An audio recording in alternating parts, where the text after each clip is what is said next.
Kaduna passenger train for the second time.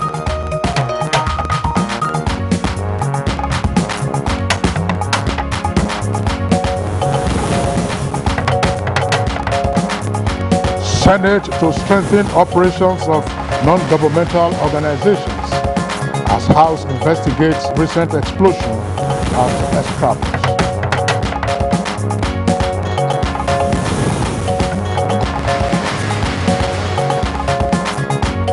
Federal High Court refuses to grant bail to suspended DCP Abba Kyari and 6 others.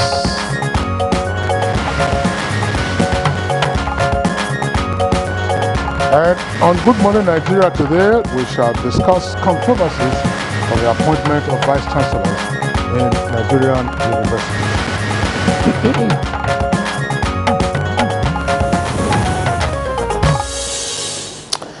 All right, let's first sympathize with those involved in the bandit attack on the Abuja Kaduna-bound passenger train last night. We really, our hearts go out to all of you. So, since the announcement of Professor Adebayo Bamire as the 12th Vice Chancellor designator for Obafemi Awolowo University in Ile-Ife by the Governing Council, now the university community has been turned into a theatre scene of protesters who are believed to be against the emergence of the new helmsman of the institution. Well, the protesters are said to have besieged the citadel of Lenin with violence, assaulted champs, and molesting both students and staff in the university community. Well, the protesters who branded themselves as traditionalists were also flaunting of traditional power and raining curses and other invectives on whoever they called enemies of Ile-Ife. Now, all this because of an indigene of Ile-Ife whom they want appointed as Vice Chancellor of the university. Well, some observers have described the development as most unfortunate, and the villagization of the citadel of Lenin, as well as gross debasement of the spirit of the ivory tower. Others describe the reaction of the protesters as myopic and barbaric, wondering when appointments of the Vice Chancellors changed from merit to ethnicity and other provincial sentiments. Well, the question to ask, therefore, would be, what are the criteria for the selection and appointment of Vice Chancellors in Nigerian public universities? Are such appointments being carried out based on merit or by accident of birth? Now, should indigenship drive the appointment of heads of public universities? Great questions there. So, what happened to the universality of learning if ethnicity is becoming a criterion in deciding who becomes a Vice Chancellor? But punishment should be meted out on those, on the perpetrators and sponsors of such recent act on Obafemi Awolowo University to serve as a deterrent to would-be perpetrators in the future or recurrence of such unwholesome trends in our university system. Well, very disturbing, development, Kingsley, if you ask me. No question about that. And it's certainly the case that the incident at Obafemi Awolowo University, it's not the first time that we are having ethnic controversies around who is appointed the Vice Chancellor of the institution. Public universities in Nigeria, state-owned and federal-owned, have in recent years been buffeted by complaints, usually by indigents of the location of the university who have become professors and who have therefore not been appointed. That's why it's referred to as the villagization of Nigerian university. So the questions that we have posed are pertinent ones, and we have a team of guests who would be interrogating this issue and how to proceed without a great deal more of controversy. My name is Kingsley Osadola, and welcome you to today's edition of Good Morning Nigeria. I am Claire Adilabu Abdurasak. I also thank you for joining us on the program, and of course we will bring you the complimentary segments in a short while. For now, Tessie Mary is in the newsroom and she's giving us highlights of the morning news. Tessie, good morning. Good morning, Claire, and good morning, Kingsley. Good morning, Nigerians. Here is the morning news. We begin on a rather sad note. The Nigerian Railway Corporation confirms an attack on the Abuja-Kaduna train AK9 along Regina-Duse axis around 8 o'clock last night. Speaking on phone with correspondent Oinaya Kalwaka, the managing director of Nigerian Railway Corporation, Fidet Akiria, says security personnel have secured the train trapped by terrorists. Meanwhile, Kaduna State government says passengers that sustained injuries have been rushed to hospitals for urgent medical attention. In a statement by Commissioner for Internal Security and Home Affairs, Samuel Aruan, says the state government will be liaising with the Nigerian Railway Corporation to ascertain the list from the passengers' manifest for efficient tracking with a view to have accurate inventory of all passengers and their actual status. The statement says Governor El Rufai commended security forces for their prompt response and thanked them for successfully securing the train and passengers on board. Nigeria's former President Olusegun Obasanjo has been commended for devoting most of his time, resources and prodigious energy to Africa's most important causes. Vice President Yemi Osinbajo, who made the commendation in a keynote address at the Coalition for Dialogue on Africa, says the desired Africa cannot be secured by turning back the hands of the democratic clock, rather by addressing the basic problems of ill health, malnutrition and illiteracy, among others. Dire our circumstances may be, we now have concrete proof that resort to extra constitutional regimes is not the way forward. However, for those of us that bear the mantle of democratic leadership today, these attacks on constitutional governance should be the subject of deeper reflection. People vote because their votes are the instruments with which they can alter their material circumstances for the better. The amendment of the Companies and Allied Matters Act 2020, which seeks to address critical regulatory issues on the operations of non-governmental organizations in Nigeria, will soon be concluded by the Senate. The Senate Committees on Trade, Investment, Diaspora and NGOs have convened a public hearing on the amendment bill. The stakeholders are further assured of the committee's commitment to uphold the Senate culture of inclusivity in lawmaking and assist the Corporate Affairs Commission and the main Ministry of Industry, Trade and Investment in moving our nation to a greater height. There are issues also about forced merger, about appointing receivers and so on for them. Still from the National Assembly, House of Representatives Joint Committee investigating the recent explosion of a crude oil vessel at Excravos has requested for details of casualties recorded as a result of the accident. Some of those aboard the vessel are said to be still missing after the explosion. Information on the why and how of the accident. Had an explosion, which we believe is dangerous and hampering other residents of the area in carrying out their normal business, especially those in the community, the host community area where this oil asset is located. Persons died, some were rescued, some people have been arrested. Police investigation is ongoing. We would not want to preempt some of those investigations, whether it is people who are attempting to steal crude or whatever. We will get all of that, and all of that will be carried in our reports.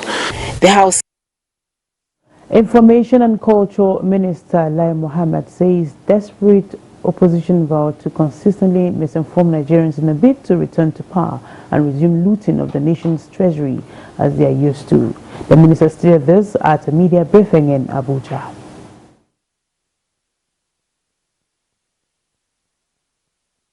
When they had the money, when petroleum was selling for almost $100 for more than 10 years, what did they do with it? They frittered it away.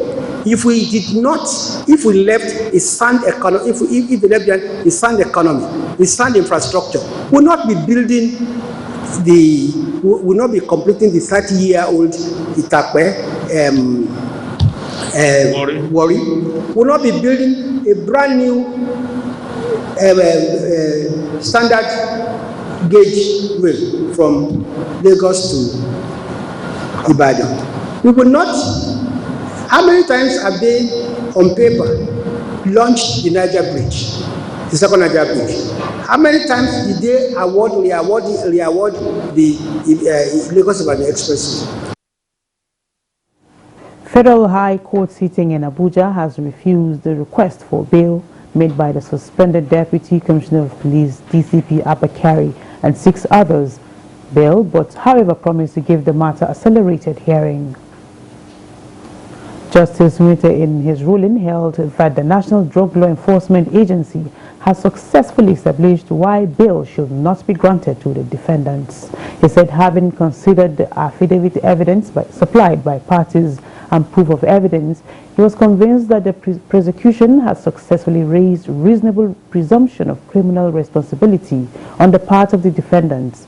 The justice ordered that the suspended DCP and 6 others be transferred to Correctional Center for detention. The case has been adjourned to 28th of April for the review of facts in respect of the case against the 2 accused that pleaded guilty. And that's the news for now. Good morning. Nigeria continues with Claire and Kingsley after this time out. Do have a beautiful day.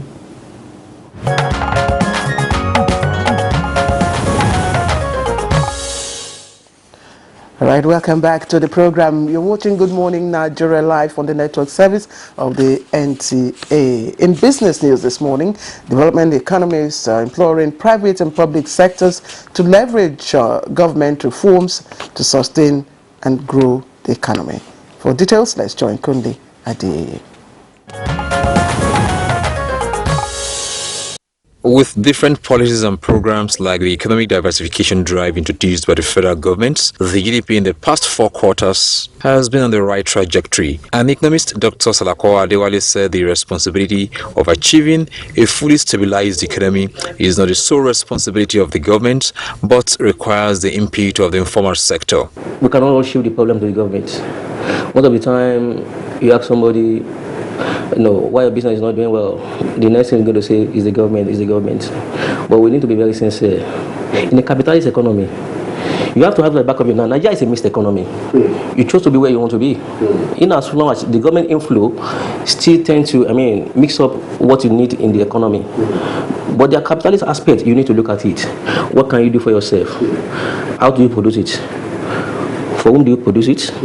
And when and where do you produce it? He said investment in infrastructure, which cuts across all sectors of the economy, has reshaped Nigeria's economic environment.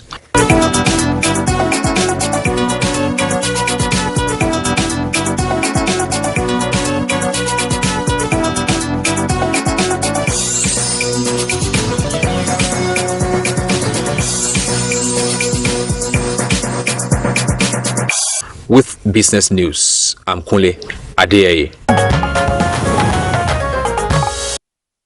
Thank you very much, Kunle Adeyeye, for the business package and Good Morning Nigeria. Up next, newspaper review.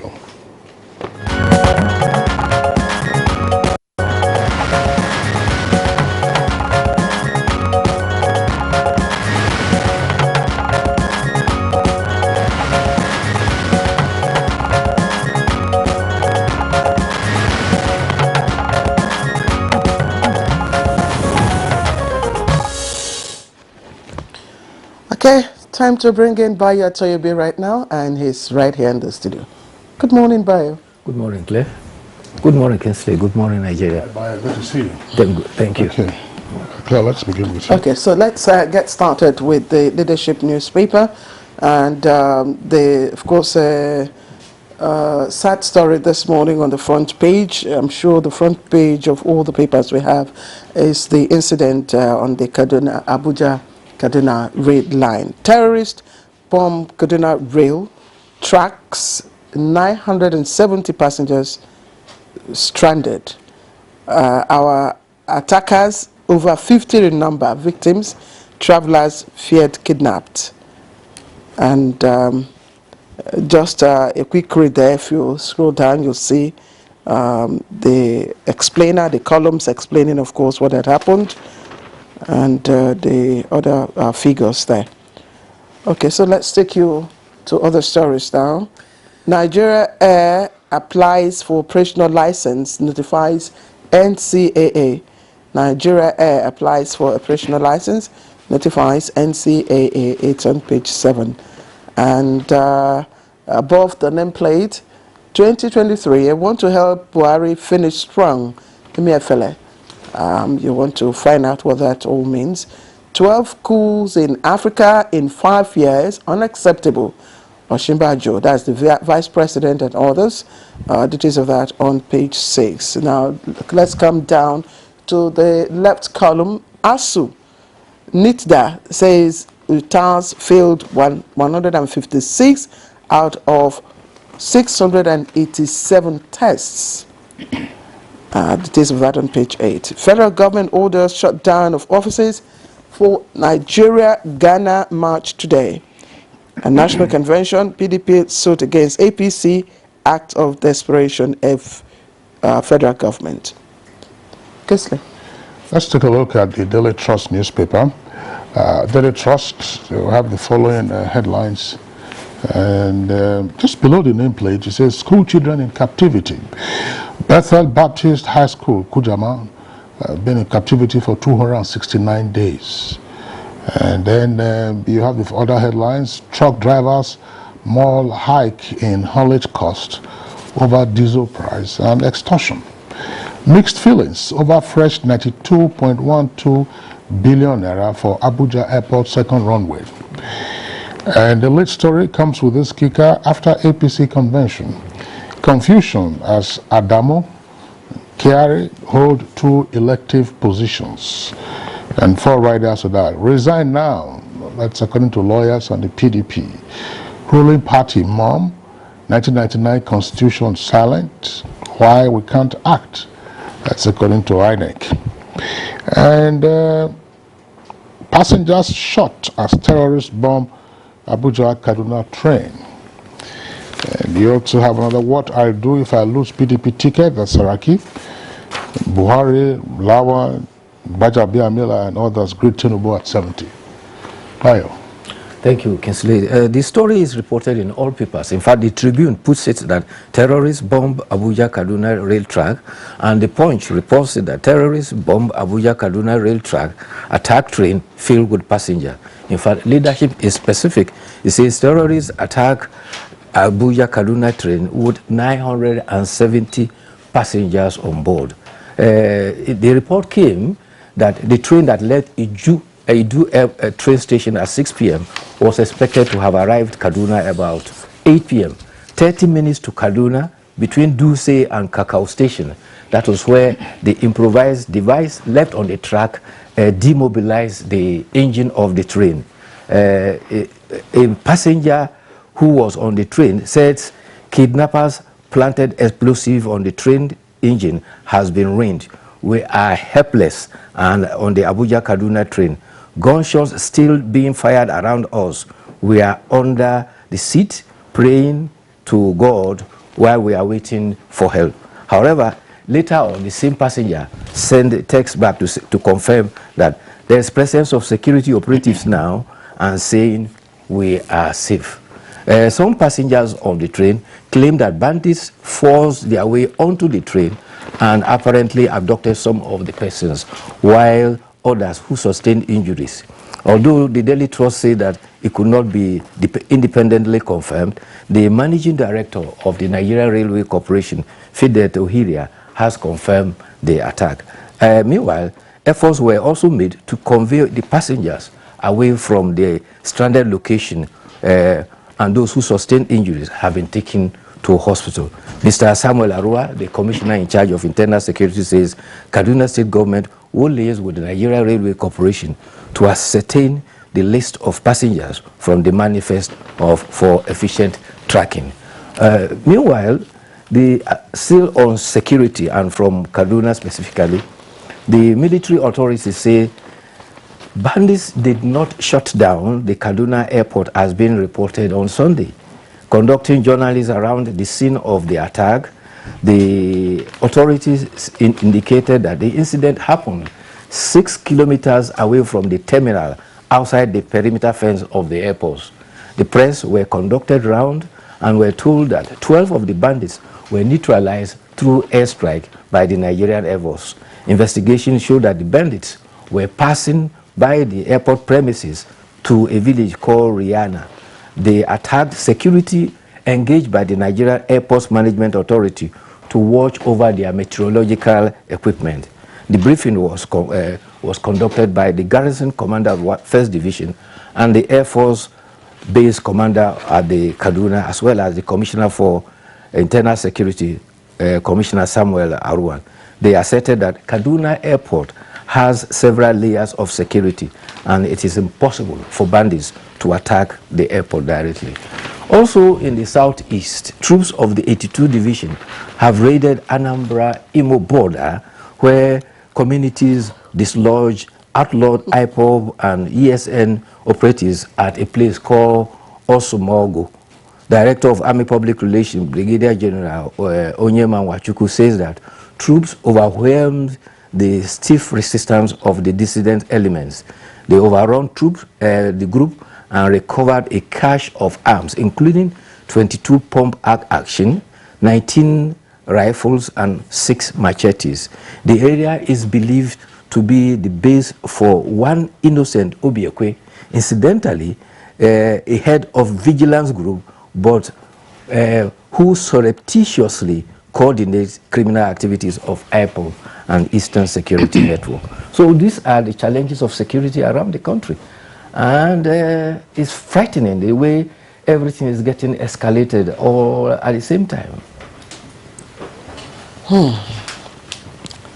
Kingsley. Well, you're also here. Let's hear your comment. There's also another sad one. A container being transported on truck is reported to have fallen off and sadly crushed 3 vehicles. This was along Lasu Igado Road in Lagos.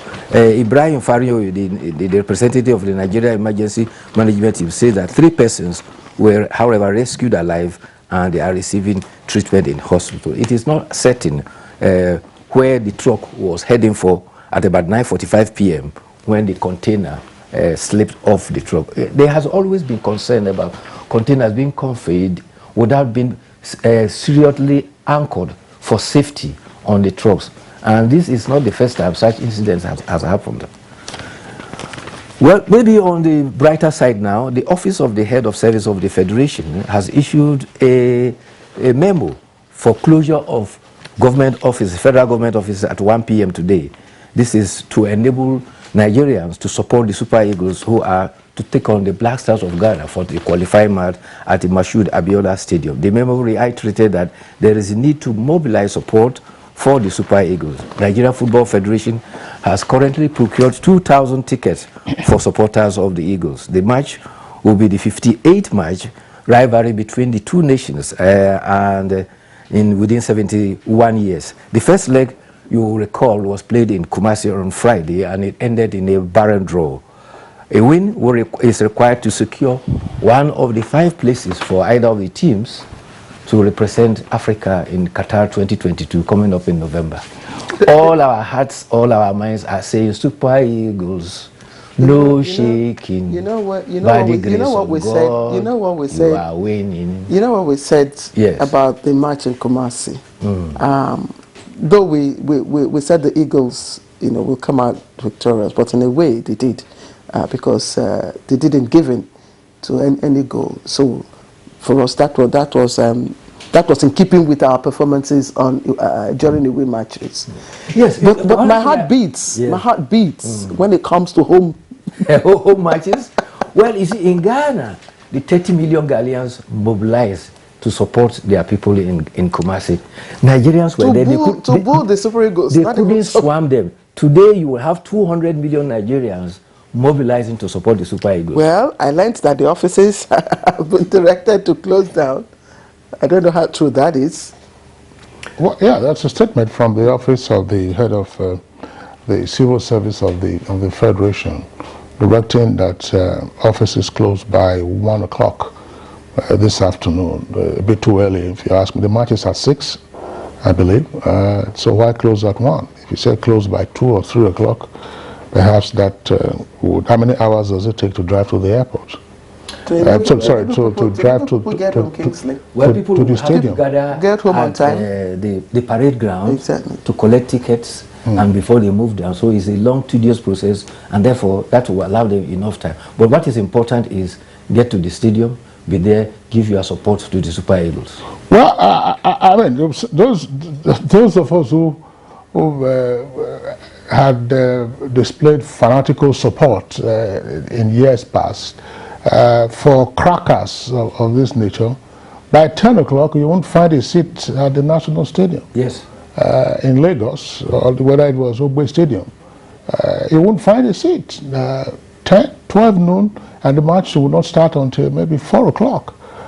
So one will understand that. But of course, in recent years, we've seen sparse attendance at football matches. We'll see how it goes. We're just trying to. We want to return to the train attack last night. If our correspondent is ready, we did indicate that there were some 917 passengers on that train from Abuja to Kaduna, and incidentally, an NTA staff was on board the train. He's actually the acting Deputy Director News, Muhammad Ali, who was on the train during the attack. If we have him on the line now, we understand. We don't have him just yet. But he did, of course, tell us before we started the newspaper review part of the traumatic experience they went through. By the time they got to Kaduna, it was around about 3 a.m. when they were evacuated by the security forces. It appears to me that we're not having the right kind of conversation around the country. We're talking about 2023, and you have a lot of hot air out there, and the security concerns are not on the front burner. How do you intend to deal with security issues now in 2022, and how do you intend to deal with it 2023 and beyond? What works and what doesn't work? When the bandits and terrorists were operating in remote locations, it all seemed so far away. And now, you know, there are all kinds of reports. You have the train service that is paralyzed. Right? It all reminds me, in the 80s, when they were not even called terrorists at the time. If you were in southern Africa, there was a rail line. It was called the Benguela rail line. It was critical on the Lobito corridor. It went from Angola to Zambia and then on to Tanzania. The Lobito corridor, the longest rail track in the sub-region at the time. And from time to time, the track was sabotaged. Some said by apartheid operators, others said by those who were against the government in Angola. And then there were plans to then build the Tazara rail line. And then from the Barra corridor, which is Mozambique to Zimbabwe, you also had all kinds of elements, MNR they were called then, that is Renamo, the Renamo group that was fighting the government in Maputo. Very disruptive conduct that they had. And as it were, if these train services get disrupted from the way we've seen, this is a terrorist attack. We also have the incidents where rail tracks have been vandalized. So we should have the right kind of conversation, and it is, you know, the business of the elite class, political elite, economic elite, the military elite, the security elite, the established. We should have the right kind of conversation around this. How do we make our environment safer for all? And also there's need for surveillance. Before train would, as many as 970 passengers will move around, there should be surveillance on the track to ascertain that the tracks are safe. It's critical because this is the second attempt on the Kaduna-Abuja rail with improvised devices. Something has to be done drastically. I'm just dumbfounded, honestly. It's a very serious matter, and really, I don't know. I'm lost It's for not words. sufficient that some persons, VIPs, have a phalanx of security personnel that will guide them when they are traveling on the highways or otherwise. We just say, look, how do you make the roads safer? How do you make train services safer? How do you make air travel safer? So these are the kind of conversations that we should be having and say, look, the first question will be, why is this happening to us? And how do we get rid of it? We must also give some little credence to the security, because each time the train moves, there is a security operative that go along the rail track, and they must have engaged those who were attacking the train before support came all the way from Kaduna. We saw some of the because this thing happened about 30 minutes to Kaduna. We saw some of the comments coming from the victims, commending the response, yes, for responding, and so we must not, like you said, we must always also appreciate their efforts in all of this. But like Kingsley said, we must all begin to have a conversation around the salient things that are really giving us, sleepless nights. And yes, I think it's high time we did that. If we haven't before, I think this is the time that more eyes are now directed at the railways, at our railways, because I mean it's a new thing happening to us. People are beginning to have rail travel, good rail travel experience, quality rail travel experience, and for you to come, what's the purpose? Is it to vandalize the tracks? Is it to kidnap the passengers? What was the purpose of attacking the passenger? A terrorist aim is to terrorize. So I think it's high time we did that, and I know that even for the authorities concerned now, this must be giving them big concern. How do 50 or more terrorists gather in one location with their motorbikes or other means of mobility, and no informant picks that up to alert the authorities? What is it that the terrorists are doing to ensure that their host communities, if we may so describe those communities as such, keep mute? Because when the motorcycles take off, they know where they are going, and they will be in a group. And when they are communicating, assuming they are widely dispersed, and they are communicating, somebody should be in a position to pick up their conversation and decode the conversation and say, this is likely to happen. And then you pull these guys out of business before they get to wherever they are going to. And the explosives were planted. Yeah, they were planted. And what is worrying is that when the first one happened, there were indications that surveillance had been put in place. There will be even an air surveillance along the route periodically to ensure that is safe. In fact, there is a helipad along the route somewhere there that is built, which was supposed to serve as part of the surveillance. If you recall, when they had to shut down the Abuja airport, and passengers had to go and disembark in Kaduna and then come to Abuja by train, that was when that thing was put in place. So there's a need to reactivate Bio, to protect that. I think these are, as I said, these are issues that we have to worry about because all around the country, I mean, there's a siege mentality. See you again tomorrow, Bio.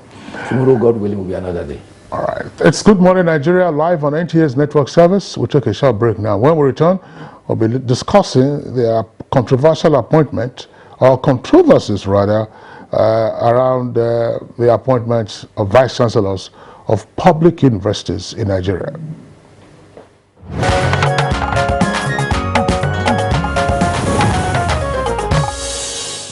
All right, welcome back to the program. It's Good Morning Nigeria, and it's live here on the network service of the NTA. Earlier on, we told you, of course, that one of our staff, the acting deputy director news of the NTA, Mohammed Ali, was on the Abuja Kaduna train that was attacked by bandits last night.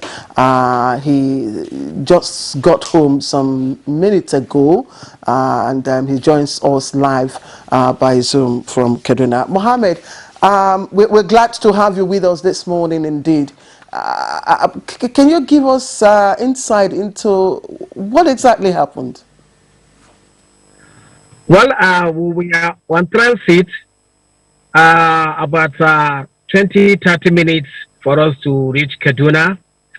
Then we just had a explosion, and the train started to shake seriously, vigorously, and it derailed.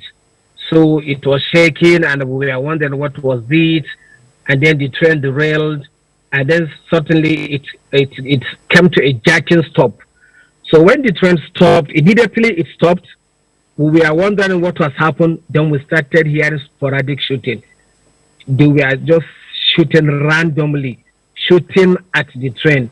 Where I was sitting, actually, we announced sat down, but the glasses above me, the glass, fell off, broke. It was broken. It fell on me and every other thing. It was an experience that you will not wish, even for your enemy. It was serious. So we all lied down, and they continued shooting for about 10, 15 minutes. They were shooting. They attempted to open the train door, but the doors could not open. They shot at the doors could not open because the door naturally is designed to be opened from inside. So from outside, it was not easy for them to open it. So having tried to open to have access, they couldn't. They now went back to the last coach.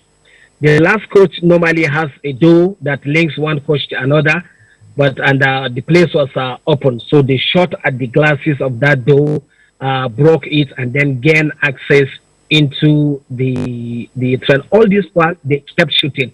Even while they were inside the train, they kept shooting.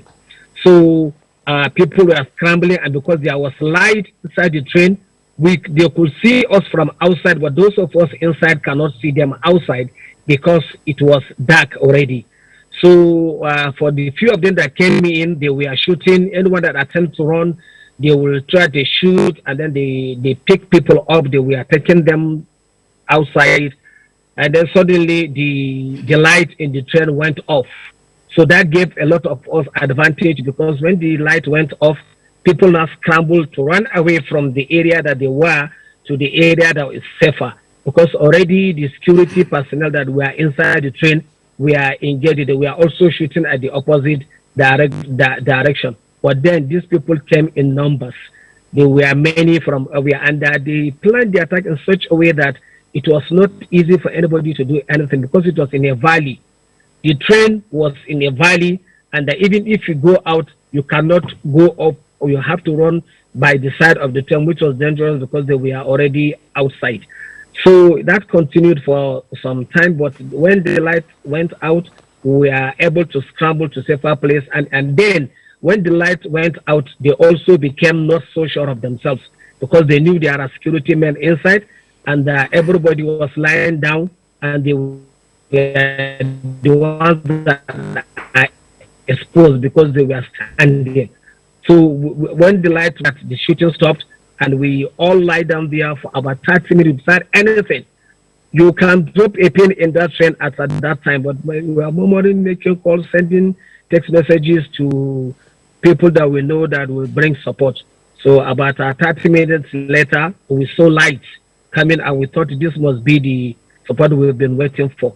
So later on, about 30 minutes more again, because we were there for more than an hour, then the military guys came in, opened the door, and then shouted that they are the military. We are safe. That there are about 500 of them. We shouldn't panic.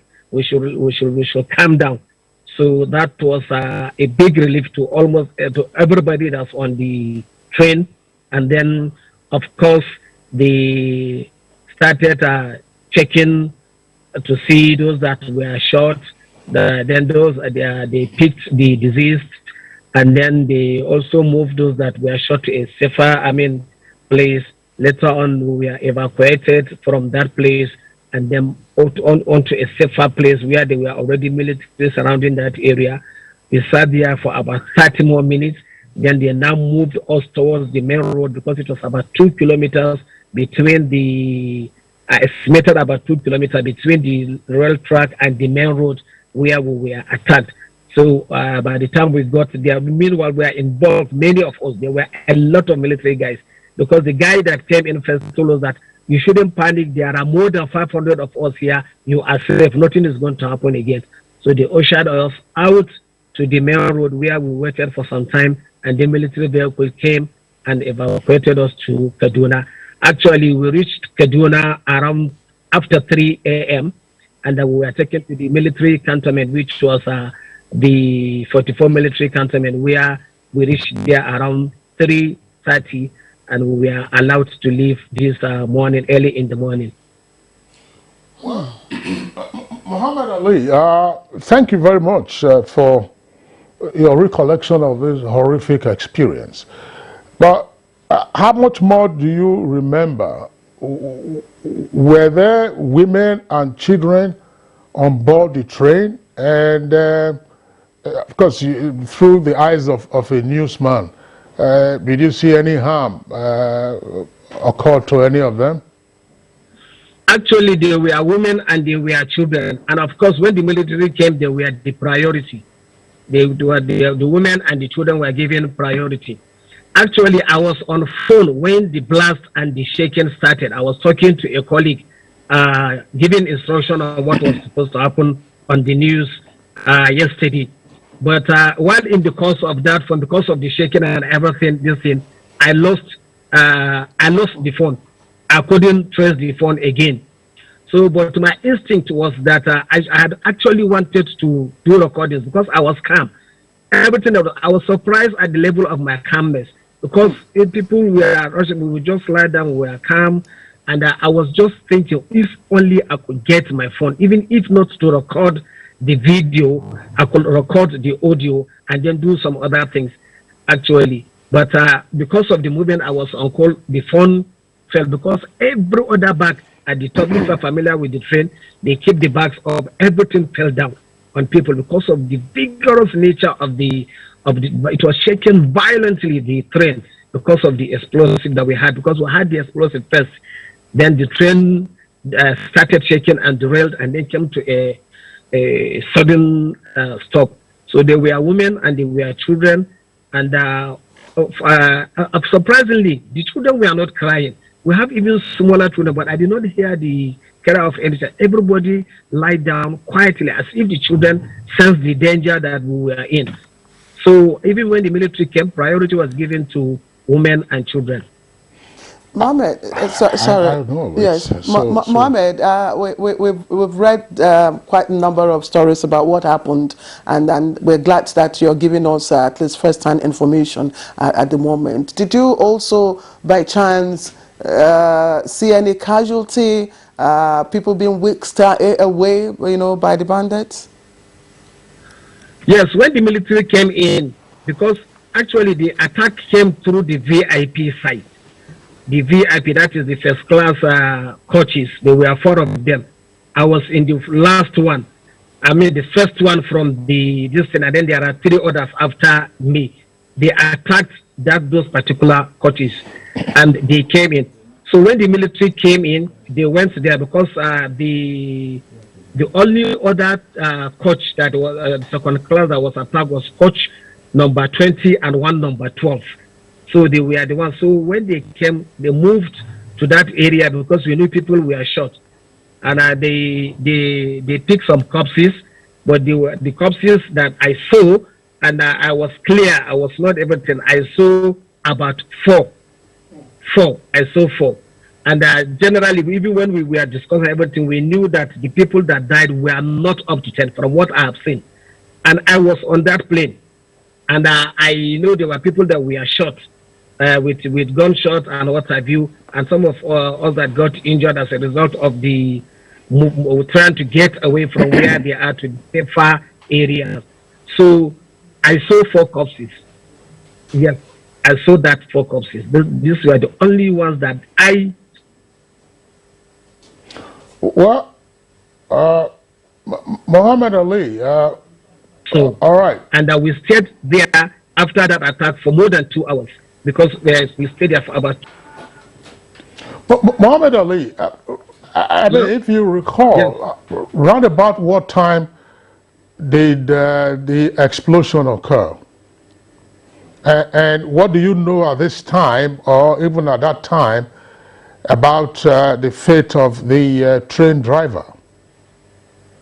Actually, I never knew it was bandits that were attacking. I thought it was These are because terrorists, normally not bandits. I follow this train regularly. Sometimes if you follow this night train, you will see that the people put on stores on the road. So if it comes, the train comes, it crushes those stores, and you feel the vibration. But it's normal. But that of yesterday was serious. It was a serious shake, and the shaking was so vigorous. Everything was falling off.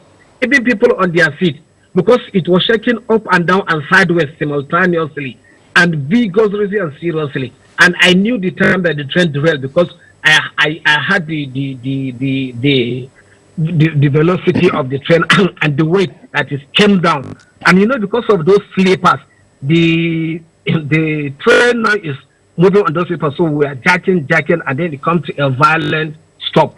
So I thought it was just something that happened, and the train derailed.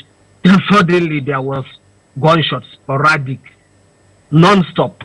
And so I knew that then it was not the normal thing that we experience on that train whenever we pass. Mohammed, just the last question from me. I'm sure you've not had any military training apart from the one you and I did in Borno at the work from. But we're glad that you were by no, I mean, you didn't come to any harm. But from what you described to us, it would appear that this was a somewhat well-planned attack. Exactly. While we were on the train waiting after the military came, somebody came in. He was with bruises on his shoulder and he was shirtless, and he tied his hand because it was bloody. He told us that he was among those that we are carried away by that he was able to jump out of the car, out of a bus, and then he ran back to the train, and we can see the bruiser. He told us that he saw 4 buses and then 3 Sharon, 7 vehicles that he parked close by, and they put all those people. And he also told us that among the people that they took along with him, he have shot about 2 others because the people refused to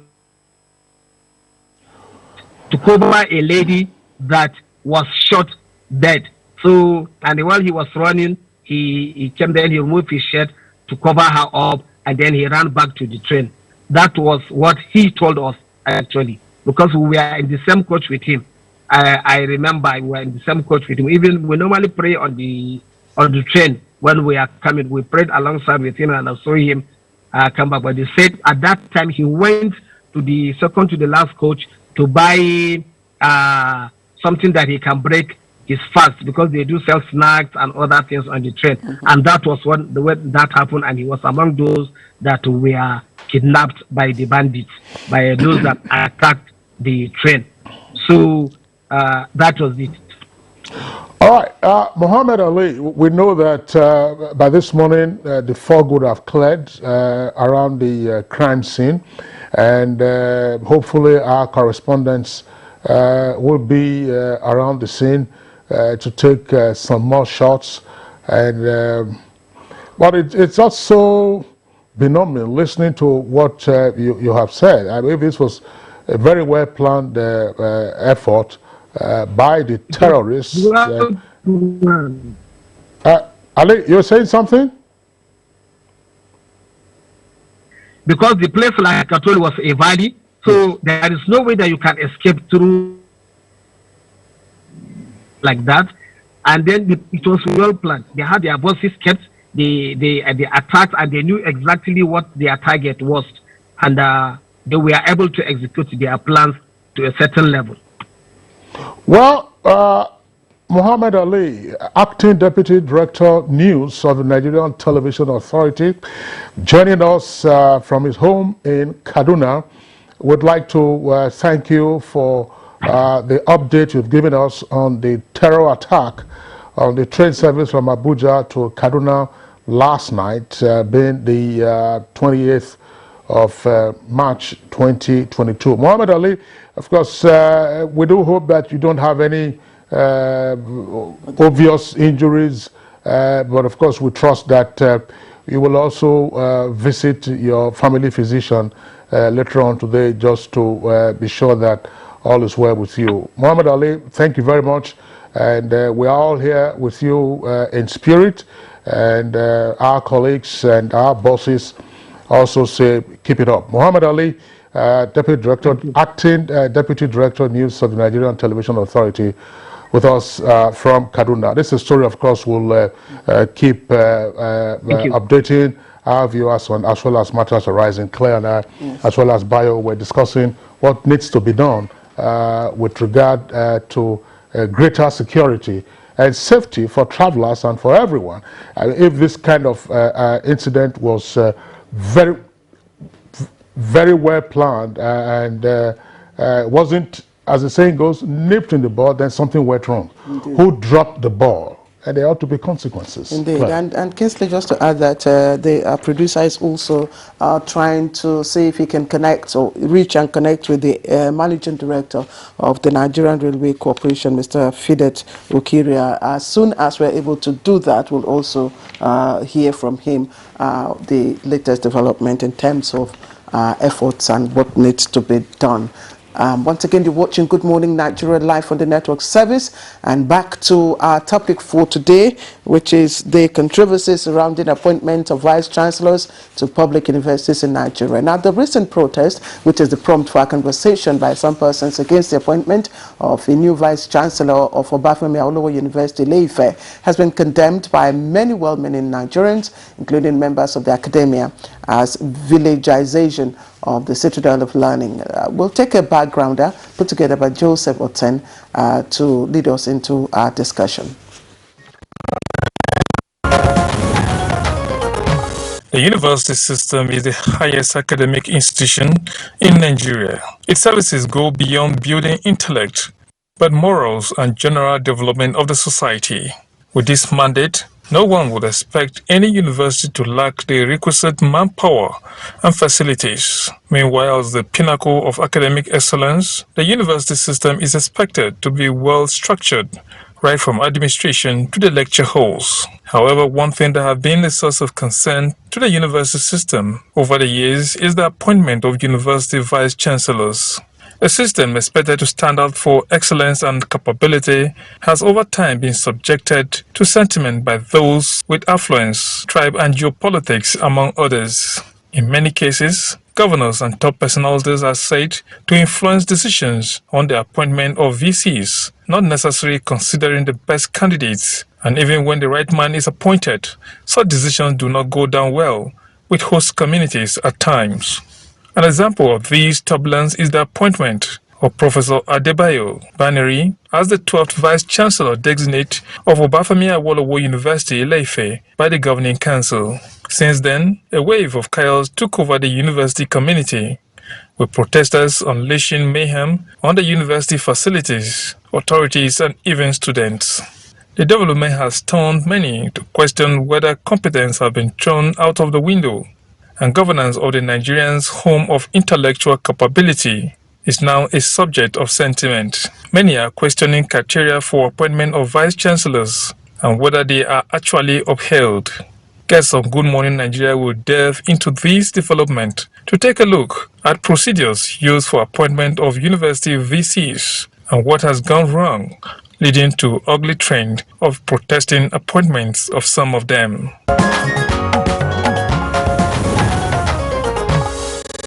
All right, thank you very much, Joseph Hassan, there for that background. We have guests with us in the studios, as well as by Zoom.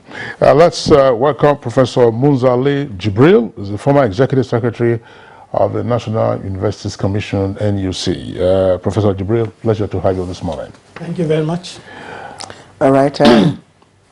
Also with us in the studios is Professor Yakubu Aboki Ochefu, is the Secretary General Committee of Vice Chancellors of Nigerian Universities and also Secretary General of the Committee of Pro-Chancellors of Nigerian Federal Universities. Professor Ochefu, Welcome to Good Morning Nigeria. Good morning, viewers. And joining us via Zoom is Professor Umar Pate, Professor of Mass Communication and Vice Chancellor, Federal University, Gambia State. Professor Pate, good to see you once again.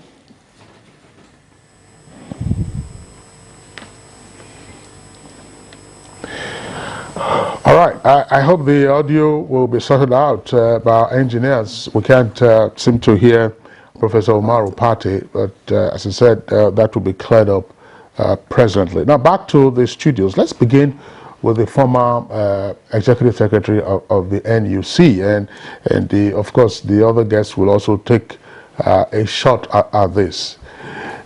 Tell us something, and therefore our viewers, the structure and governance of a university system. Before we get into the appointment of Vice Chancellor, there are other layers of authority. Who are these persons? We hear of a visitor, we hear of Chancellor, we hear of Pro-Chancellor, before you start hearing of Vice Chancellor and Deputy Vice Chancellor. So in the structure and governance of a university system, what are the layers of authority, and what happens? Prof. Thank you very much. Well, if you begin from the top, there is the visitor. The visitor is the representative of the owner, or actually the owner of the university, the proprietor. And rarely do matters go to him for any decision. But in the laws of the federal universities, there are instances where the visitor may intervene. One main function of the visitor is to institute a visitation panel every 5 years to do a kind of performance audit of the university and how it has fared in terms of academic programs, in terms of fundraising, budgeting, management of funds generally, and administration, facilities, and so on. Then below the visitor, you have the Chancellor. The Chancellor is the titular head of the university. He doesn't really have any function in the governance structure. He has a ceremonial function which only he can perform. And if he's not there, then the Vice Chancellor does it on his behalf. And that is to chair the convocation ceremony and announce the award of degrees that are earned or that are awarded honoris causa. So it's a purely ceremonial function. Now below the Chancellor, you have the Pro-Chancellor. The Pro-Chancellor is also the chairman of the Governing Council. The Governing Council is like the board of directors of a company. So the properties of the university are vested in the Governing Council. Finances, properties, and policies. But they are not to go into day-to-day management. Then you have below the Pro-Chancellor and the Governing Council, you have the Vice Chancellor and his management team. And these are the people who manage the university on a day-to-day basis, just like the management of a company. And of course, you see below the Vice Chancellor, there are faculties headed by deans, then departments headed by heads of departments, then there are centers and units headed by directors. So in a nutshell, that is what it is. Professor Ochefu, let's have your take on this as well in terms of the structure and governance of universities, more particularly the role of a Vice Chancellor.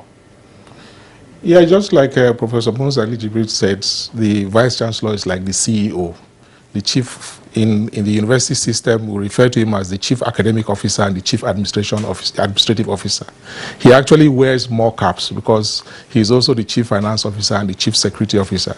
So the average Vice Chancellor wears like about 4 hats in terms of doing his duties.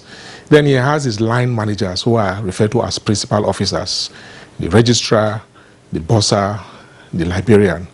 These are the principal officers that head the major composite units of the university system.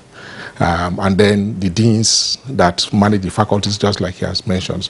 So the Vice-Chancellor sits on top of that executive board and reports to the governing council.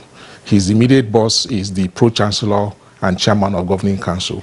And so every quarter, the council meets and the Vice-Chancellor has to present a report to the Governing Council, quarterly report to say, this is how we've managed university, this is how the finances have been managed, these are our challenges, and this is what we plan to do for the next quarter.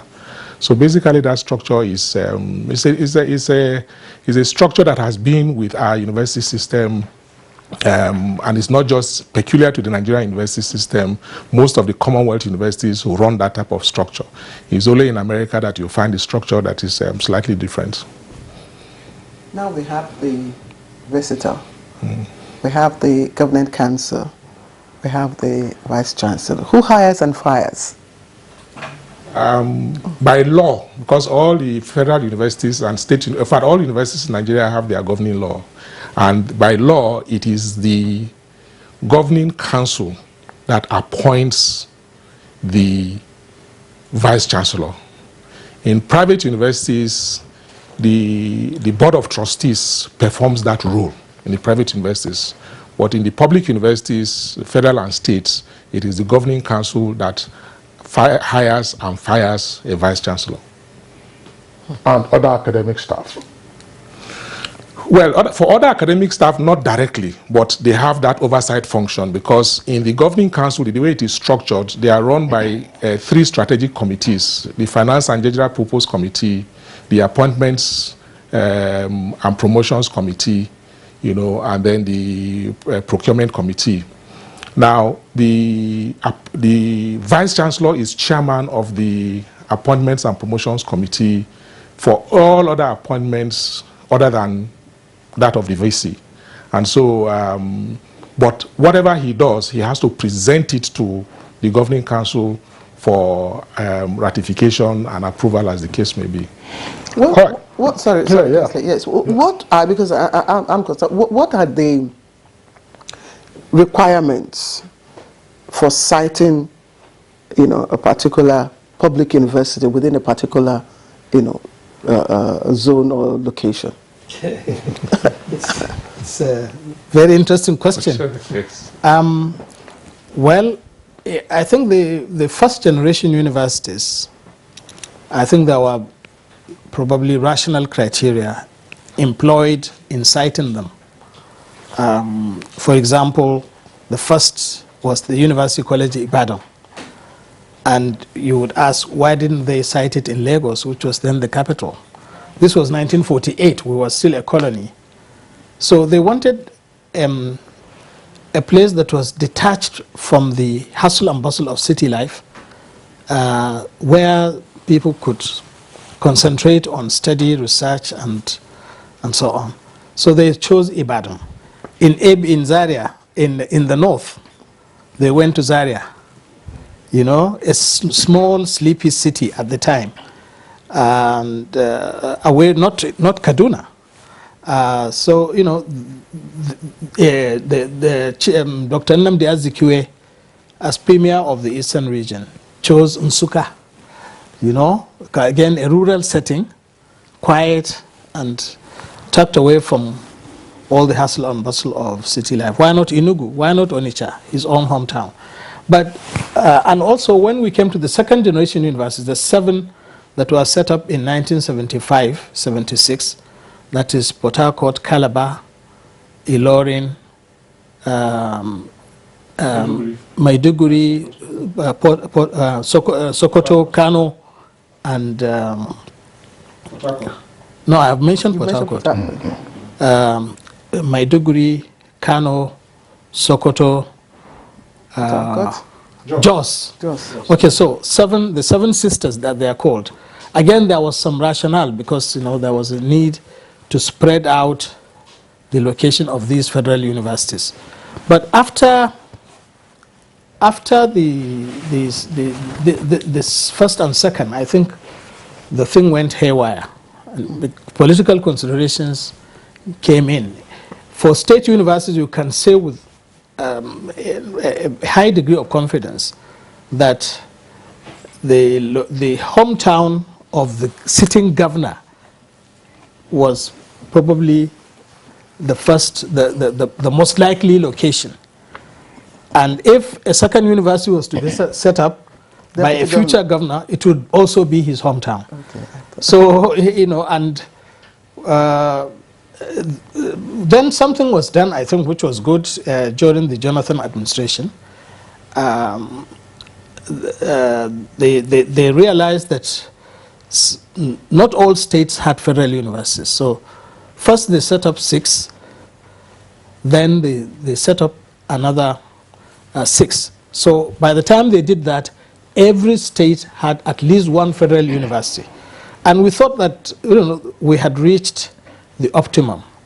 And what we needed to do was to consolidate and expand these universities. But, you know, subsequently, some more have been set up, and one is at a loss as to what the criteria are. All right, Professor Muzali, thank you very much there for the historical recall. But just for the benefit of our viewers, so that they don't assume that after University College Ibadan, the next one was Ahmadu Bello University. Actually, it was University of Nigeria, Nsukka, that came up in 1960. I think we need to clarify that. And it is often said that UNN, excuse me, is Nigeria's first autonomous university. But let's not get into that controversy, so that I know that alumni of the University of Ibadan, you know, will be up in arms this morning and say, "This boy, you have started again." So yes, I am one for Ibadan, and it is the first and the best. Well, in those days, there was Professor Ikenna Nzimiro, yes, a Marxist scholar at the University of Nigeria, Nsukka, and sociology. And he used to say, you know, because I mean the university had acquired the bragging rights, that anywhere you were in the world, just address a letter to him. Not these days we are doing email. Just say, Professor Ikenna Nzimiro, University of Nigeria. That's all. That the letter will get to him. But you couldn't do the same for some others. All right, gentlemen, let's get a bit more serious now. Professor Umaru Pate of Kashere, that's the Federal University, set up, of course, by the Jonathan administration, I believe. Professor Umaru Pate, we're getting now into the pith of our conversation. And just before we do that, one other body that is often mentioned repeatedly in university structure and governance is the Senate of the university. So tell us, what is the role of the Senate? And then from there we move on to say, look, for the Vice Chancellor who wears, as Professor Chefu says, 4 or 5 caps, but I'm seeing only 1 cap on you, Professor Umaru Pate. What are the criteria for picking such a person? Prof. Well, thank you very much, and good morning, Nigeria. The Senate, like you have appropriately asked, is the academic board of the university. It decides anything to do with academics is with the Senate. As the Vice Chancellor, you are the chairman of the Senate, and you have the deans and the heads of departments and all the professors in that university in the Senate. And that is where you decide on the academic content, the standards, as well as anything to do with awards of degrees to the students, either on honorary basis or on the basis of obtaining it based on what they have got from their departments. The curriculum is also decided by the Senate. Like I've said, the contents generally and the standards are set by the Senate. And universities generally, as you may know, are conservative in protecting their senates and the decisions of their senates. But as you can see, these days you have a lot of influences and a lot of interferences coming from external sources, sometimes trying to take away the responsibility of the Senate in determining certain things. But generally, the Senate is like the academic guardian is like the protector as well as the custodian of all the academic contents, the academic activities of the Senate under the chairmanship of the Vice Chancellor. I'll still remain with you, Professor Pate. You're the Vice Chancellor of Kashiri, the Federal University Kashiri in Gombe State. Can you share with us, the process that brought you, as a Chancellor of the university?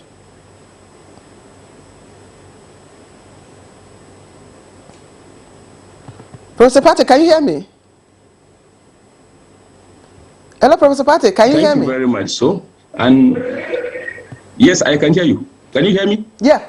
Go ahead. Can you hear me? Yeah. Okay. I saw an advert in a newspaper. I was consulted by some colleagues. Why don't you just give it a trial? I said, well, let me do it.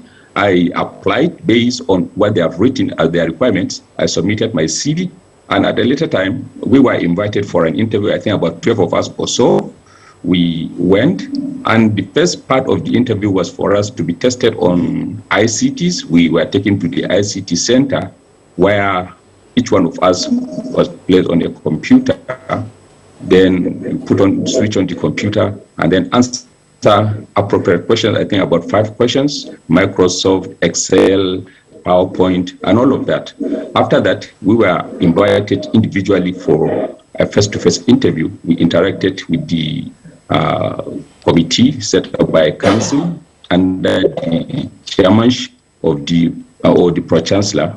Thereafter, we were told, okay, you will hear from us. Some hours later, I was given a telephone call by the registrar that the council in its wisdom decided to pick me as the next vice chancellor of the university. That particular day, I was given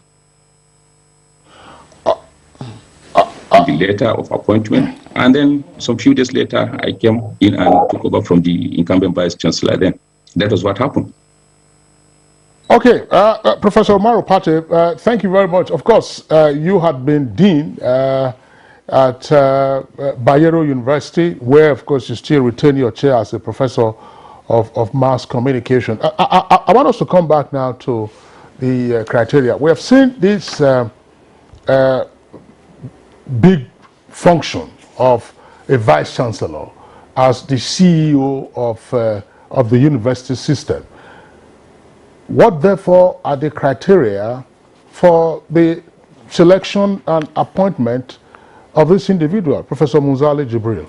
Yes, thank you very much.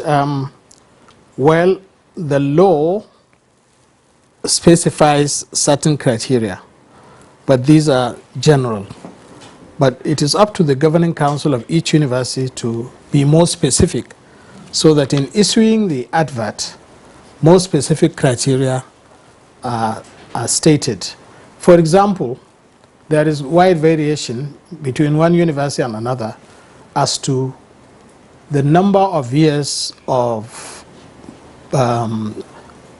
post-professorial experience that you should have before you are considered shortlisted. The minimum appears to be like 5 years, but the standard appears to be 10 years, and some go for 8 or 7 years. So this is within the discretion of each university council. But generally, you have to be an outstanding professor, an outstanding academic, with demonstrable research output in peer-reviewed journals, both nationally and internationally, and you have to be a recognized, established authority in your field so that you command the respect of your academic colleagues. Then you need a lot of administrative experience, because if you have not been a head of department, you have not been a dean, and probably you have not been a deputy VC, well, if you are confronted with the responsibilities and duties of a vice chancellor, you may be at a loss. So, and they don't want somebody who will come and learn on the job. They want somebody who already has what it takes to be able to hit the ground running. So administrative experience is key. Then ICT, knowledge of ICT, because in the 21st century, there is no way you can manage a university if you are not computer literate. Many professors still rely on their PAs to read their emails and send replies on their behalf, or the email is downloaded and printed and given to them, so they are still analog. When I did the selection process for my university in Lafia, where I'm pro-chancellor, we were shocked. Many eminently qualified professors were illiterate, computer illiterate. And we had ICT tests incorporated into the selection process, and they were just at a loss. Somebody brought his laptop, he switched it on, but he was just looking at it, and he was supposed to actually do a PowerPoint presentation for us, which we didn't give them a chance to prepare it at home. We gave them the question that very morning and said, you have 1 hour, prepare it, and then come and present it to us. So the PA was of no use, because you had to, and the topic was specific. So quite a number of them are not computer literate. Computer literacy is very important. Then at the interactive session, questions are asked, scenarios are created about, like if you have a student crisis because of lack of water or whatever, or you have a fundraising challenge, how do you go about it? These are all skills that are really needed. And so in the end, the candidate that is likely to emerge as the top candidate is likely to be the best overall on aggregate in all these skills sets. So these are all enshrined in the Universities Autonomy Act, is it? Well, the University Autonomy Act says the governing council now has the power to appoint the vice chancellor and announce the appointment and inform the government later. Based on the criteria that you have. At what point does it now exercise discretion? What do you mean discretion? Because you said at somewhere, at the discretion of the governing council. At one point does the governing council exercise some form of discretion in the appointment process? No, there are two sides, like he has mentioned, there are two sides to it. There is the side that looks at your CV and scores you based on your CV. Have you been a head of department? Have you been a dean of a faculty? Have you been a director? Have you been a deputy vice chancellor? So all those have scores. And when you finish that aspect, they tally your score. The quantum of academic output, how much grants have you gotten for the university, how much research have you directed, what type of international connections you concern, all those are giving scores based on your CV. Then comes the interactive session is in two parts. The first part is the scenario part, which Prof has mentioned. Then the second part is based on the vision statement that you would have submitted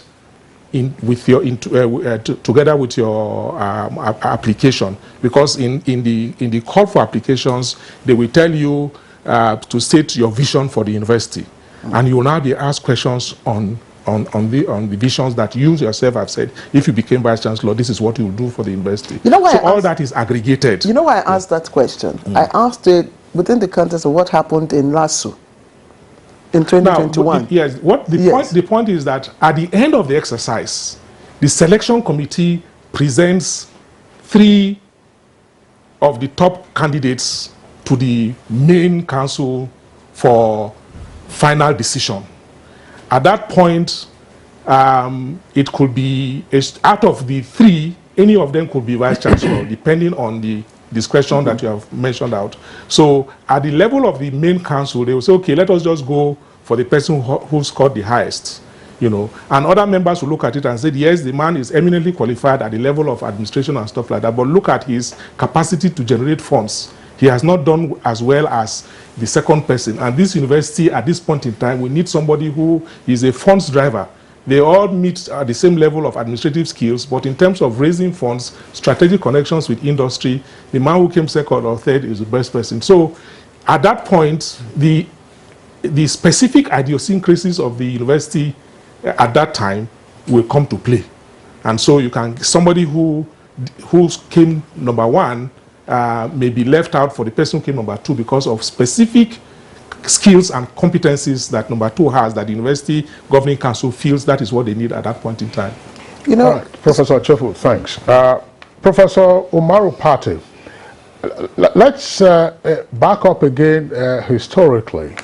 Things were not always like this. We do know that there was a time where you came from really didn't matter to be appointed Vice Chancellor. And we also do know that until the 90s, the visitor to the university, that's to say of public universities, had the final choice of who became a Vice Chancellor. Usually there will be a short list of 3 names of candidates who have been screened, and then it goes to the visitor, and then the visitor says, okay, this is the person, and you have all kinds of persons running around in Abuja trying to get themselves on, until the autonomy got vested in the governing councils. But has the autonomy of the governing council in choosing a Vice Chancellor sorted out the problem of getting the right person appointed as Vice Chancellor against the backdrop of the kind of stories that we hear these days, the latest of course being at Abuja University, where traditionalists are wielding jazz and all kinds of things, threatening mayhem and paralysis for whoever runs the university other than an Ife indigene? Thank you very much. I think the current system ordinarily is good, where the autonomy is properly exercised by the governing council, instead of the long bureaucratic system of compiling 3 names, taking it to Abuja, through the ministry, then it goes to the president, and sometimes it takes a lot of time. And in some few cases, there could even be changes that may not necessarily be in the overall interest of the university. The current system is summarized in such a way that the council, which normally is composed of very eminent personalities, in its wisdom, comes up with whom it feels is the most appropriate candidate based on the interaction and without any necessary interference from outside, eventually on who becomes the Vice Chancellor. This is the ideal. But we all know, like any other thing in Nigeria, the process of deregulation has also entered into the system. Not only the deregulation of our economy, but even the deregulation of some of our characters and behaviors. You have all sorts of influences trying to, that try to shape the outcome of the process without necessarily taking a look at the quality of some of us that apply for these positions. If you look at the history of the Vice Chancellorship in Nigerian universities, up to a point, like you have rightly mentioned, the Vice Chancellors were not necessarily from the areas of the location of the university. Look at Ibadan, look at Zaria, look at several other universities. I can tell you the history of the University of Maiduguri. For a very long time, the 2-3 first Vice Chancellors were not from the location. And if you look at the quality of the performance of the individuals appointed in such places, they did extremely well to put the universities on a very solid ground. But now, just like any other thing, the process, you see people trying to ethnicize it, trying to religionize it, now localize it, and regionalize it. So the issue of merit, the issue of competence, and the issue of criteria that Professor Munzali listed as contained in the law, and what should put a proper university in its sense, are not even cared for. People who do not even know what a university system is try to influence how a university should be run. And some people have some sense of entitlement because the universities are located in the environment, even though it's owned by the federal government of Nigeria, fully funded by the federal government of Nigeria, sometimes without even any assistance from the local communities, except that of what are we entitled to, trying to see how they could smuggle and push for candidates who ordinarily are not superior to other candidates that may also apply. So we have a lot of these things, and these are reflective of our politics and several other things that we do in this country. I hope that our unions sometimes also well, it's not a hope. Our unions also sometimes play a part, and where they do, many a times they set the situations, and in some few cases they damage the situations too. And like we have seen the case of Ife, it's not only Ife. In some other places too, these things played out. Only that perhaps not as bad as what happened in Ife, but there are a lot of tensions, a lot of interferences. Professor Pate, thank you. Let's quickly put you on hold. When we come back, we'll now look at specifically the town and gown incident at the Obafemi Awolowo University, and probably look at whether indigenship can be ruled out entirely in that process.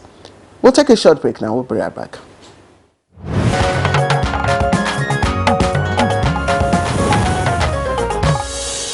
All right, welcome back. You're still watching Good Morning Nigeria. Just before we went on break, I said we would look at now closely the incident in OAU where the protesters, were chanting town and gown, and of course demanding that it's their turn to produce the the Vice Chancellor. And I'm asking, can indigenship really be totally excluded from the process of appointments? Well, not indigenship as such. I recall that in my former university, Bayero University, Kano, they used to have, and I think they still do, one sub-criterion, which is acceptability to the university community, acceptability to the local community. So acceptability to the university community was measured by a popular vote taken at congregation. And so they had a formula for assigning points depending on the number of votes you got. Acceptability to the local community was more subjective. How would Kano people view this man or woman as a vice chancellor? They had it, but the number of points that were allocated to these two were not significant enough to make a difference. But it was there. And that's exactly what the protesters, are pointing at. Well, acceptability. Yes, acceptable. But you see, it should not be the main. They are saying whatever the other criteria other people have, or superiority over our own candidates should be given preference because they are from here. And that is wrong. That's completely alien to the idea of a university, which is a universal institution. Originally, it was a community of scholars, people who wanted to be on their own, away from the hustle and bustle of the city or village, and so, okay, they went into the bush and founded a settlement where they could dedicate their lives to scholarship. And then, of course, since it was a community, it needed to be governed. So that's how all those organs grew out of that kind of situation. The congregation, the Senate, and so on and so forth. But how do we explain the clamor for indigenes of the location of a university to be appointed Vice Chancellor? Professor Ochefu. Yeah, the political process that comes with that appointment is driven by a number of variables. About a month ago, the Committee of Vice Chancellors had a session with the former President Olusegun Obasanjo as we were planning for our 60th anniversary. And he mentioned this point, that as visitor to all the federal universities in Nigeria, they will bring him a short list of 3 persons. He doesn't know any of these people. He hasn't had time to read their CVs and their profile. They just bring a short list with nothing attached to it and ask him to approve. If he approves, you become Vice Chancellor. If he ticks anyone, you become Vice Chancellor. And he felt that that process was improper. In the same vein, they will bring a short list to say, or they bring a list and say, fire this person. And he also felt that wasn't proper. And that was why the amendment was taking place, that council that has done the whole process, council that knows these people, should have that power to hire and fire. And that was how that amendment took place. But along the line, the political process where universities established in state A, the governor of the state feels an obligation to secure for the indigene of that state the VC-ship, so that he will be seen as protecting the interests of the state where the university is located. So that entitlement mentality came via politics. And of course, once you get it off on the first run, it now begins to linger. So in the last set of nearly 15 vice-chancellors that were appointed in the newly established federal universities, only about 5, are vice-chancellors in states that they do not come from, which is not a very good record, but as it were, is much better than what we have seen in the past. Okay, Professor Ochefu and the other distinguished professors, earlier we did say that the terror attack on the Abuja-Kaduna rail service, it's one that it's occupying our attention right now. You were, of course, with us in the studios when we spoke to our Deputy Director of News, Muhammad Ali, who was a passenger on that train service. And my colleague Claire also did say that we were trying to get the Managing Director of the Nigerian Railway Corporation, Engineer Fidet Ohiria. Engineer Fidet Ohiria is right with us now via Zoom. We're not quite sure of his location, but regardless, Engineer Fidet Ohiria, it's our pleasure to have you on Good Morning Nigeria today, this is daybreak already, almost, of course, 9 o'clock, so the fog should have cleared. What do we now know about the state of the train service and your officers who were on that service at the time of the attack? Yeah, good morning, Nigeria. I'm a very sad man at this moment because of what happened last night. The last train of 16 left Edu, Abuja, and on its way to Kaduna between Regina and Duse, the train was attacked.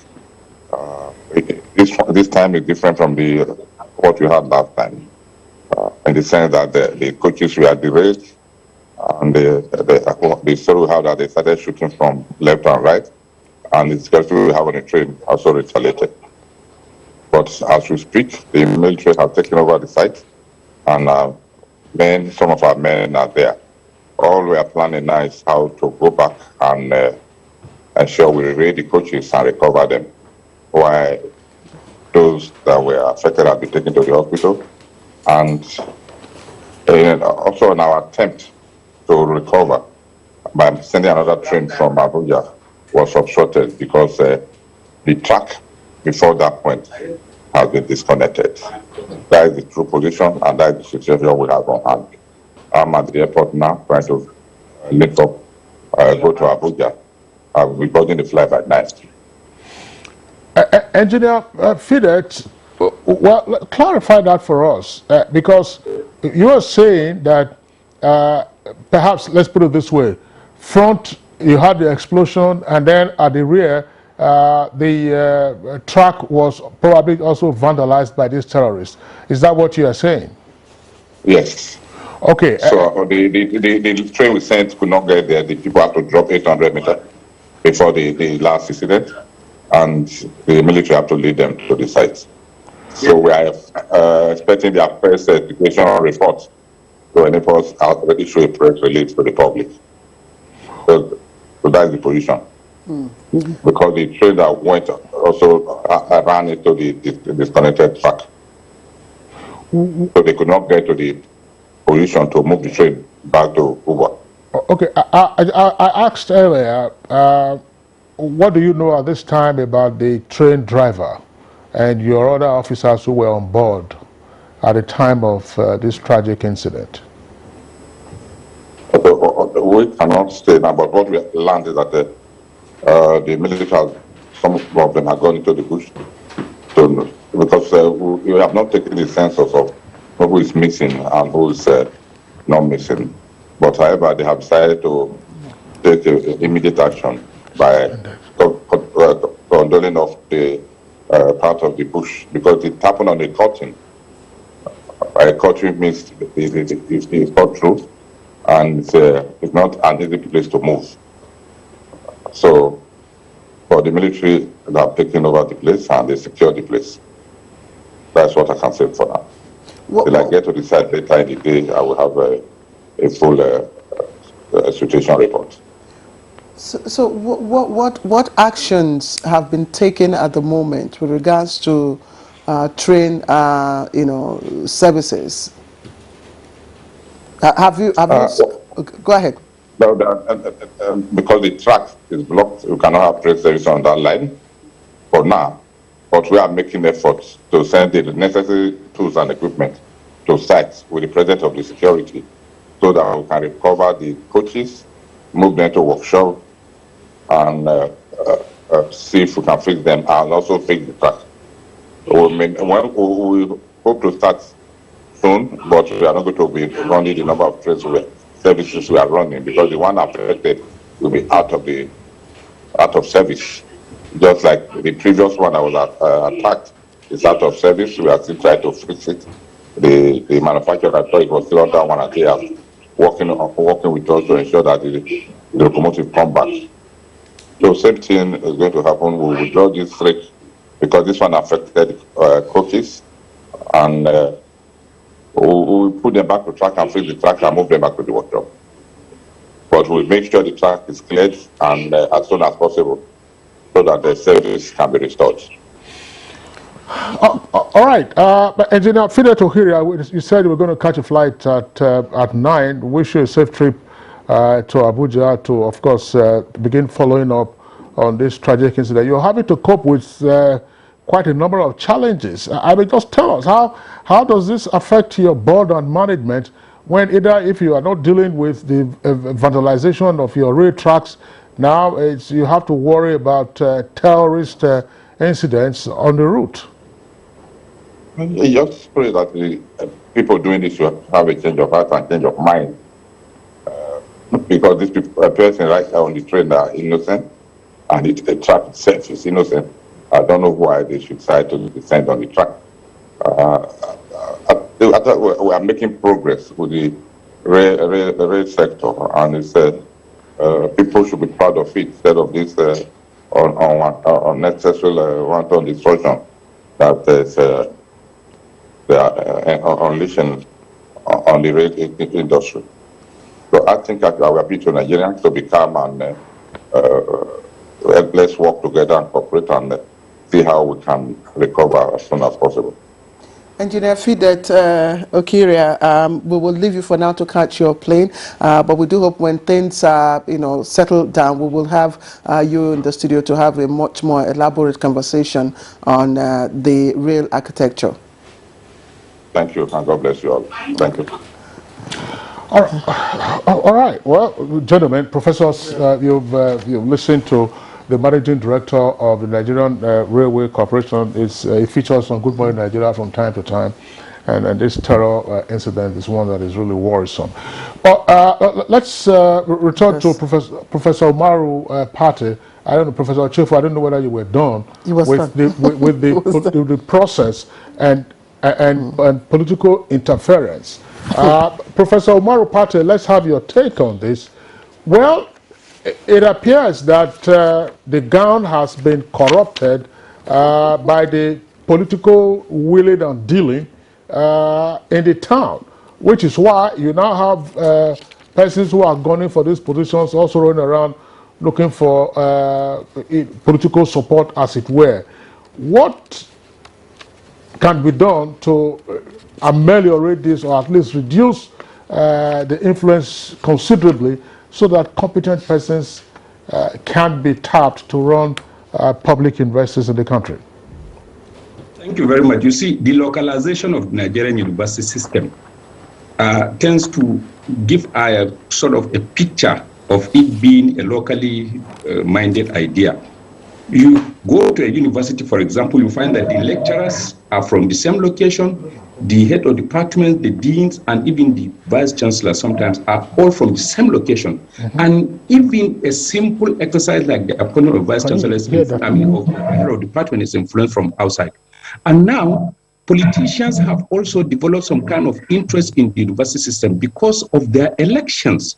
Some have some kind of strategy thinking that if the vice chancellor is from their side, probably he may end up being the returning officer, and the lecturers are likely going to be the returning officer. So it is in their own interest to ensure that it's their own candidate that is stationed to control affairs in the university. Unfortunately, this is a poor thinking that shouldn't have been so. Vice chancellors are seen as neutral, very senior and eminent personalities who should be able to help the system, not to derail the system. So we need to improve the quality of our employment or recruitment system by allowing the universities to recruit proper and competent personalities from all over the world, not just from their own localities only. But today, the kind of pressure you get as a vice chancellor is almost all about what is going to happen in the locality. You are not given the opportunity, or you are not even allowed or given the impression that you can bring people from different parts of Nigeria, not even talk internationally. So everything begins and ends locally. Your students are local, your lecturers are local, your heads of departments are local, and sometimes the head of the institution himself are local. So there's nothing to give the university some kind of national or even the universalistic outlook expected. Therefore, the heads and the communities must be sensitized to know that a university is supposed to have that universalistic outlook. Professor Umaru Pate, thank you. Professor Jibril, in 60 seconds, what can be done to address the flaws, if there are any, in the appointment process? There are flaws, Claire. Well, in my view, there are no flaws in the appointment process. The criteria as enshrined in the law and also as stated by the various governing councils. These are extraneous factors that come in because of the human nature that is in all of us. And I think what government has given us autonomy, and it is watching. And I hope that we will be able to acquit ourselves creditably so that government does not say these people are too irresponsible to utilize this autonomy effectively. Professor Monzali Jibril, former Executive Secretary, National Universities Commission, a great pleasure having you with us. Thank you. Professor Yakubu Aboki Ochefu, the Secretary General, Committee of Vice Chancellors of Nigerian Universities, and Secretary General, Committee of Pro-Chancellors of Nigerian Federal Universities. Thank you also for joining us. Professor Umaru Pate, Professor of Mass Communication and Vice Chancellor of Federal University, Kashiri, Gombe State. Always a pleasure to have you with us. Thank you, gentlemen, for sharing your thoughts with us on this edition of Good Morning Nigeria. All right, let's quickly take a look at sports. Nigeria-Ghana match is later on today. All right. So that's it for us on Good Morning Nigeria today. We thank you for being with us. The program returns tomorrow, same time, 7 o'clock in the morning. Until then, best of luck to the Super Eagles of Nigeria as they take on the Black Stars later this evening at the MKO Abiola Stadium here in the nation's capital. I'm Kingsley Osadolo. Take care of yourselves. And I'm Claire Dilabo Abdul Razak. Will be supporting you all from home. But do join us in our fight against rape and rapists. Bye-bye.